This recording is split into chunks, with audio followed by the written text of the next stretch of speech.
Hey guys, it's Alex, and today I wanted to bring you a video real quick trying to give you an update as to what's going on with everything on the 2018 Mustang that happened to break the shift forks, which is my suspicion as to what happened with the car. What I wanted to talk about real quick was the comments on the video. When I posted the video of the transmission breaking, you had a lot of people freaking the hell out, concerned. You had another person, actually a guy by the name of LS Eater, had it happen to him, and he was getting ragged on by a bunch of people over in YouTube, and he was like, look, finally, vindication. It happened to, YOLO, and, he's not a non-driving motherfucker, so, I was right, so he felt vindicated. But the other things that I saw is I must have a lot of techs that follow me on YouTube, and a lot of them alluded to TSBs that are out there, trouble service bulletins that Ford puts out as potential areas of concern that the car might have and potential fixes. Now, Andrew Peachy actually put it out there. It's called TSB number 18-2175. He says, look it up. Supposedly, it is a revision to the shift fork issue that the 2018 and up manual Mustangs are having. Now, that is a little suspicious to me because in 2019, I believe Ford is introducing no lift shift, and I believe, don't quote me, okay, because I've been wrong many times. I believe they're introducing downshift rev matching on 2019, but I can't confirm that because I haven't driven one yet. I might just take a ride up to my buddy at Ford over in Palm Bay Ford and then see if I can test drive one and see if it actually has downshift rev matching, see what that's all about. But as of now, there's a trouble service bulletin, supposedly TSB number 18-2175, and a lot of people have come out saying it happened to me too. Now, the way it happens to other people, it tends to be a little more ominous. Luckily, I caught mine on video, and a lot of people are saying, well, yeah, you're manhandling that transmission. The 1-2 shift looked a little rough. I get it. I'm a bigger guy, so the 1-2 shift looked a little violent, and the way the camera is mounted makes it sound worse than it was. But I assure you, it wasn't nearly as hard as I can shift. I can shift like a freaking monkey, and when I had the T56 and the 2011 Mustang, I ripped those gears because it kind of required more of a ripping. A lot of people are saying, I'm calling operator error. Doesn't see the need to be so rough. Should be able to shift quickly without using so much force, in my opinion. If a lot of people think that's force, then you really haven't seen some people shift. There are some really monkeys out there that really drive crazy. Okay, so a lot of people say, so sad, newer Mustangs are breaking, that's why I won't buy it. I totally understand. LS Eater said exactly what happened to me when I lost 3-4. He said, except he wasn't doing a pull. He said he just hit air, and then all the internet warriors come out and blame driver experience. A couple of people are saying, now's your chance to market a shift fork for the aftermarket that is stronger than the stock stuff. Good luck. That was from Coyote Car Guy. Now, on that front, I think Ben Callender is already working on upgraded shift forks for 2018 and up Mustangs.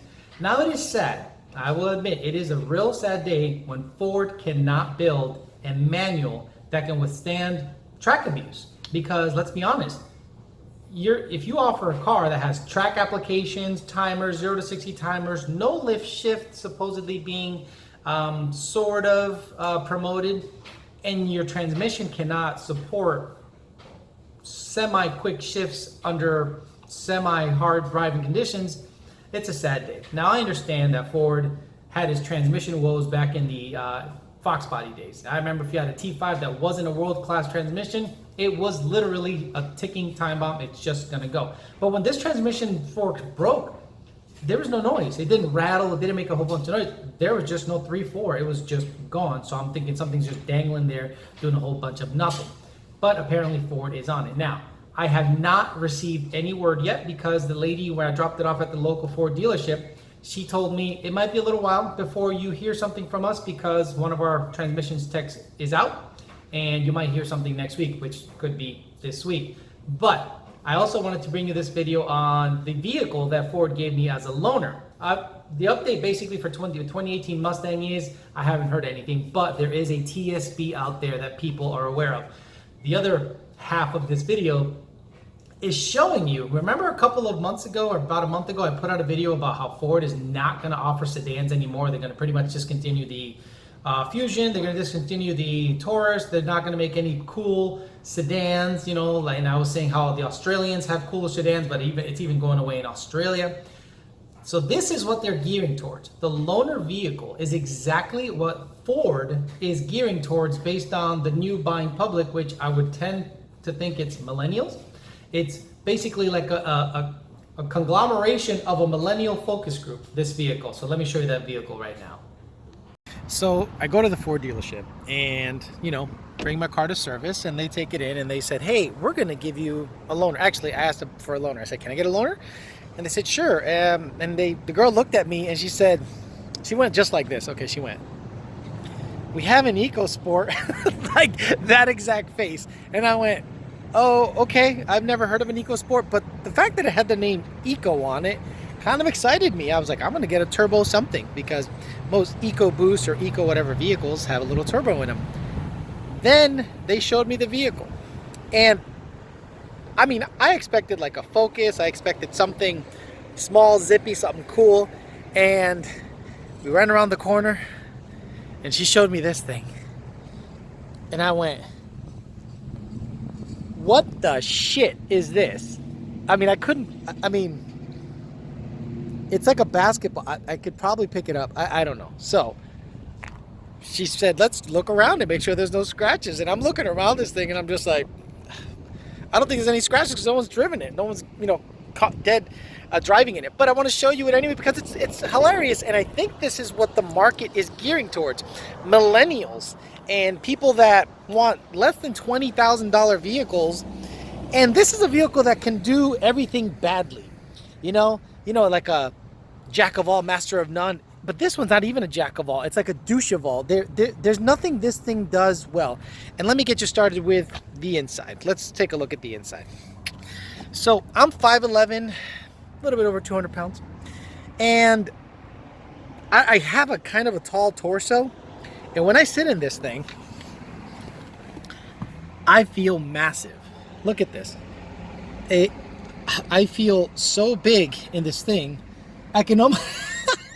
You ever get in a car and you can almost touch the passenger side window? I'm just gonna lean over a little bit. There it is. Okay, it's actually very small. Okay. Also headroom. The seat's all the way down. Okay, the seat is pretty much bottomed all the way. It's not gonna move anymore. And my head is not that far from the top. Some people would say, well, you look like you have a lot of headroom. I'm not that tall of a guy, and it doesn't really have that much headroom. It's kind of on the small side. Then you get to playing with the entertainment system. So I would imagine someone who's looking to buy this vehicle, someone who's probably doesn't have a good paying job, can probably afford a $350 to $400 a month car payment. They kind of want a little bit of everything, and it almost looks like they just threw shit in here and kind of didn't make anything great. Just everything is okay. Look at the sync system. Let me turn this thing on. Look at this thing. It looks like an insert that someone bought at Walmart and just kind of threw it in there. You ever see those guys that are trying to ball in the hood and and they have the TVs in the back, but there's a strap or some kind of Acer tablet, kind of roped onto this shit. That's what this looks like. Look at this thing. And, it looks like the typical sync setup, but it's just not integrated. I mean, how hard would it have been to integrate this into the dash so it doesn't look all clunky like that? It looks so stupid to me. Then I got to the back because I had a book bag. I carry a tuning book bag. And yes, for you guys that are going to ask, what's this fan for? It's a fan for my garage because it gets a little hot in there, so I'm going to need to exhaust some heat every once in a while. But let's get to the back. I mean, that's where the money shot is, really. So I went to put my book bag in the back. And I know the key's not in it. Shut up. At least it has that going for it.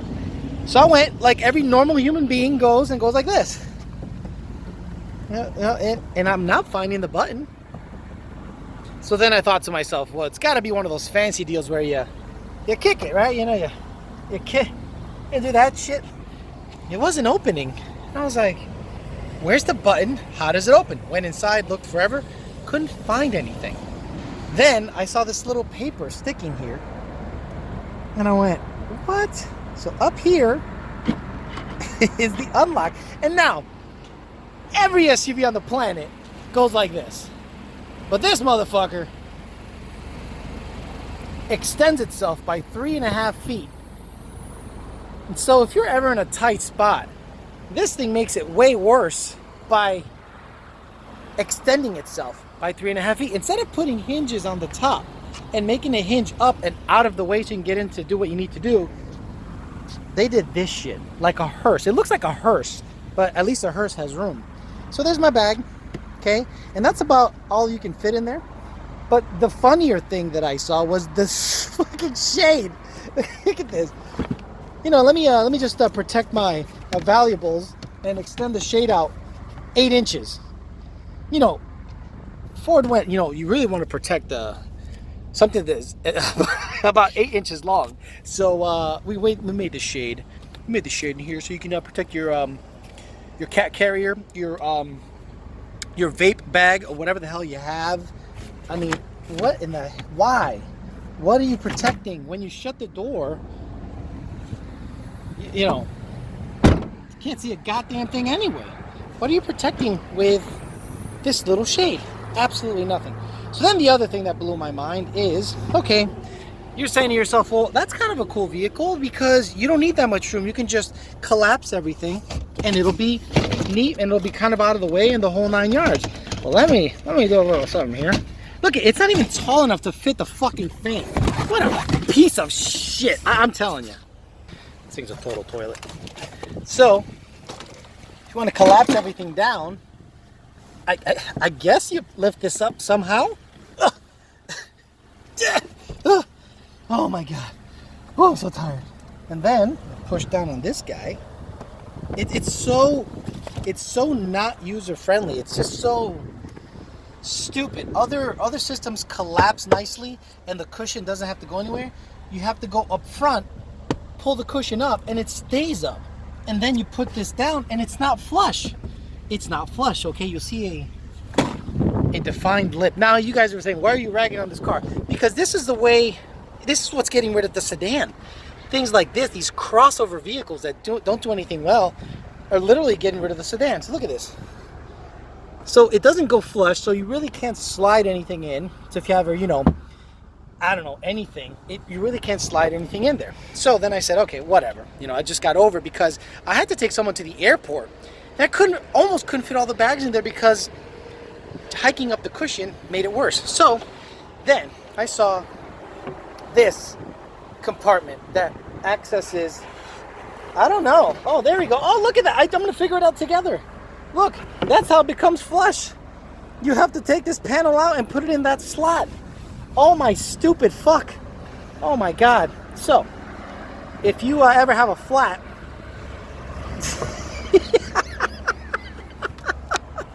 what the fuck?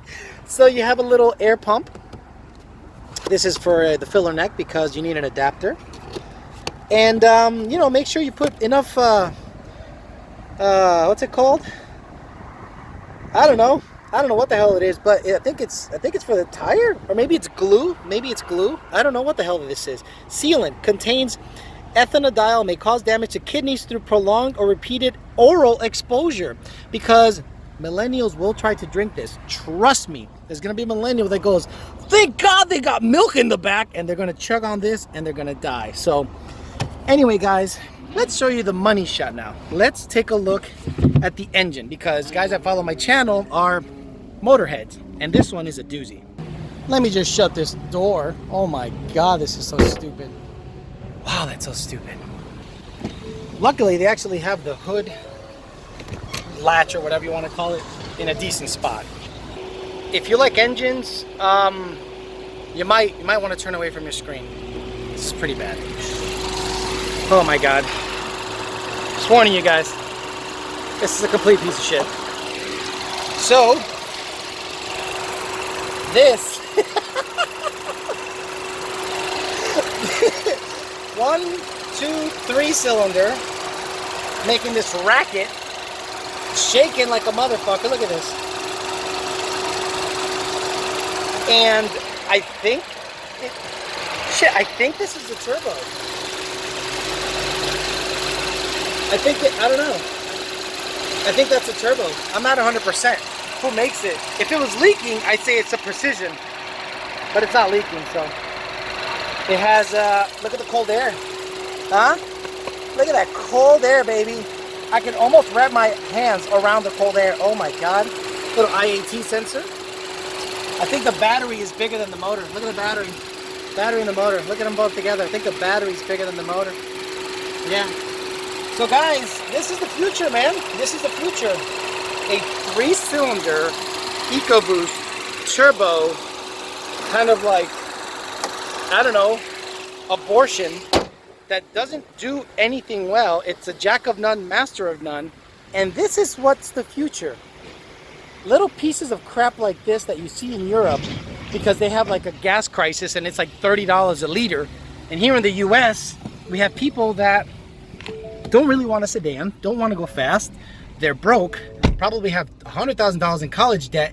And this is going to be the future of cars in America. Could you imagine a crossover vehicle that has no nut, doesn't do anything really well, is designed badly? Now I get it. A lot of you guys are saying, oh, you're just saying that because it's for the bottom end customer. Guys, this is what they want. No sedan, no Focus 4-door, no Taurus, no Fusion. This is going to be the future, and I hope it stops here. I hope this is one of those blips on the radar, and I hope it never happens again because it is a tremendous piece of crap. It has no power. It handles okay. It feels a little top heavy. It's small for anyone 5'11", but it's under $20,000, and it has a little bit of everything, but nothing. It does nothing well. It doesn't even get good miles per gallon. Look, I've been driving it kind of softly, and I don't know if you can see that, but it's like 23.7 miles a gallon. If I drive my Mustang nice and easy, I can get like 25. So this is the future, guys. Just wanted to show you what my loaner vehicle is. I can't wait to get that 2018 back. And once I get the 2018 Mustang back, I'll let you know if they revise the transmission at all. I'll let you know about the TSB. I'll let you know what's going on. And I'm going to power shift it right out of the dealer lot. But I'm going to film it every time. In case it breaks, I'll catch it again. Thanks for listening, guys. We'll talk to you later.